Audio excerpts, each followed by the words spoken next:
அறிமுகத்தவராக இப்பொழுது கூட என்னை ஒரு சாட்சியாக வந்து ஆண்டவர் விசுவாசனுக்கு அவருக்கு நன்றி செலுத்துகிறேன்.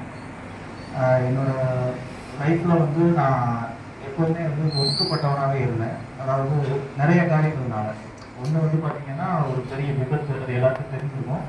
அந்த விபத்தில் என்னை வந்து இப்போ ஆகாதுன்னு சொல்லி தான் வந்து டாக்டர்ஸ் அனுப்பிச்சிருக்காங்க. அது ஒரு இது. ரெண்டாவது என்னோடய ஃபேமிலியில் உடன் பிறந்தவரும் சரி, சொந்த பந்தங்கள் எல்லாரும் வந்து இவன் வந்து ஆக மாட்டான், இவனால் எதுவுமே பண்ண முடியாது, எதுக்குமே வந்து லாயக்கு இல்லைங்கிற அளவுக்கு சொன்னாங்க.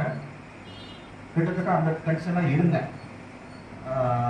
ஸோ அந்த இடத்துல கூட என் ஃப்ரெண்ட்ஸு எல்லாருமே ஒதுக்கப்பட்ட என்னைய ஆண்டவர் வந்து அவரை நான் நம்பினபடினால, அவரை நான் ஏற்றுக்கிட்டு அவருக்குள்ள நான் வந்ததுனால என்னைய வந்து இன்னைக்கு வந்து ஒரு நல்ல இடத்துல ஆண்டவர் வச்சிருக்கிறாரு. ஆகாது என்று தள்ளப்பட்ட கல்லே மூளைக்கு தலைக்கல்லாருன்னு ஆண்டவர் சொன்னாரு. அதுல யார்? கர்த்தராலே ஆயிற்று. தேவனால இன்னைக்கு வந்து ஒதுக்கப்பட்ட எல்லாரும் முன்னாடி என்னை வந்து நிக்க வச்சிருக்கிறாரு.